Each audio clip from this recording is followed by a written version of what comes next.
Thank you for viewing this inspirational tip from the American Sewing Guild. There are many specialty feet available for purchase to use on our machines. This video will show a favorite, the couching foot. This is a couching foot. It has a single hole opening, so use a single hole throat plate and center needle position. Couching feet by other manufacturers may have an opening to allow a zigzag or decorative stitching pattern while sewing the yarn. Check the instructions that come with the foot. The couching foot is used to apply yarns or heavy threads on top of fabric in a decorative application. Thread the machine with a matching or decorative thread such as metallic. This happens to be a 4-ply cotton yarn. A thread stand will help feed decorative yarns. And there's probably a little clip that came with the foot to attach to the machine to aid in keeping the decorative yarn feeding smoothly. Place the yarn on the thread stand and feed the end through the clip and then thread the foot. This particular couching foot has a bowl shape, an opening through which the yarn goes through, and comes with a threader. The end of the yarn is placed through the loop on the threader.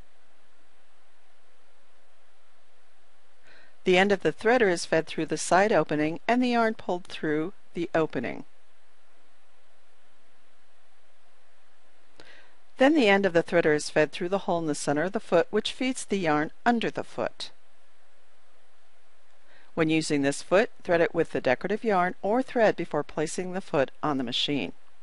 After the foot is threaded, place it on the machine. Separate the tail end of the yarn from the main portion to be stitched. Because this is free motion stitching, lower the feed dogs. Begin by lowering the presser foot and holding the tail end of the yarn. Start stitching slowly. Move the fabric around and the yarn will follow the movement from under the foot, and the thread in the machine will secure the yarn to the fabric. Be sure to allow the yarn to feed freely under the foot. Stop and adjust the fabric and yarn as needed while stitching. Continue stitching, gaining speed, but be sure the yarn is being caught in the stitching. Always test patterns and yarns on scraps of fabric before sewing on the actual project. Have fun just moving the fabric and free motion stitching the yarn to the fabric. This fabric could also be marked with a design and then the yarn stitch following the design drawn. Try different quilting style techniques while stitching, like making loops or wave style patterns. If you have a couching foot for your machine, get it out and play. It's lots of fun.